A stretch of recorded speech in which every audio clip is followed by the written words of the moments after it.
नमस्कार, आवाज इंडिया में आप सभी का स्वागत है। मैं हूं सीमा। दुनिया की दो महाशक्तियों के बीच अलास्का में हुई ऐतिहासिक बैठक चर्चा में है। अमेरिकी राष्ट्रपति ट्रंप और रूसी राष्ट्रपति पुतिन की ये महामुलाकात करीब 2.5 घंटे तक चली। मुलाकात से यूक्रेन युद्ध विराम को लेकर बड़ी उम्मीदें थी, लेकिन बातचीत का कोई ठोस नतीजा सामने नहीं आया। पुतिन ने अब अगली बैठक मॉस्को में करने का प्रस्ताव रखा है। अलास्का की राजधानी एकोरेज में हुई इस बैठक को लेकर दुनिया भर की निगाहें टिकी थी।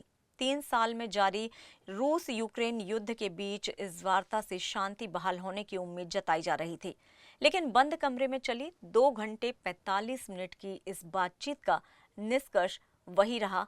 यूक्रेन में युद्ध विराम पर सहमति नहीं बन सकी। बैठक से पहले दोनों नेताओं का रेड कार्पेट पर स्वागत हुआ। हाथ मिलाने के बाद दोनों अपनी अपनी गाड़ियों की ओर बढ़े। आपको बता दें कि इस दौरान खास बात ये रही कि पुतिन भले ही अपनी ऑरस लिमोजीन लेकर पहुंचे थे, लेकिन वो अमेरिकी राष्ट्रपति की गाड़ी द बीस्ट में सवार हो गए। दोनों के बीच ये अनौपचारिक लम्हा भी चर्चा में रहा। सुरक्षा के अभूतपूर्व इंतजामों के बीच हुई इस मुलाकात के बाद प्रेस कॉन्फ्रेंस में पुतिन ने बड़ा बयान दिया। उन्होंने कहा कि अगर ट्रंप 2022 में ही राष्ट्रपति होते तो शायद यूक्रेन युद्ध शुरू ही नहीं होता। वहीं ट्रंप ने भी पुतिन के साथ संबंधों को सकारात्मक बताया और कहा कि कई अहम मुद्दों पर सहमति बनी है। हालांकि अंतिम समझौता अभी भी बाकी है।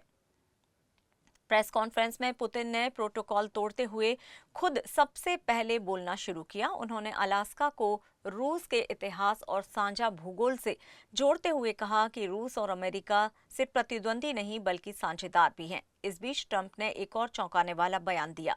उन्होंने दावा किया है कि रूस ने एक बड़ा तेल ग्राहक खो दिया है और सीधे तौर पर भारत का नाम लिया। ट्रंप के इस बयान ने नई चर्चा को जन्म दे दिया है, क्योंकि भारत ने इस तरह की किसी भी जानकारी की पुष्टि नहीं की है।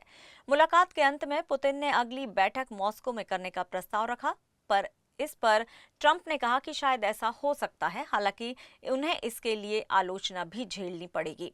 अलास्का शिखर वार्ता भले ही बेनतीजा रही हो, लेकिन इसने अमेरिका रूस रिश्तों में नई संभावनाओं की ओर इशारा जरूर कर दिया है। अब सबकी निगाहें मॉस्को पर टिकी हैं, जहां दोनों नेताओं की अगली मुलाकात में कोई ठोस नतीजा निकल सकता है।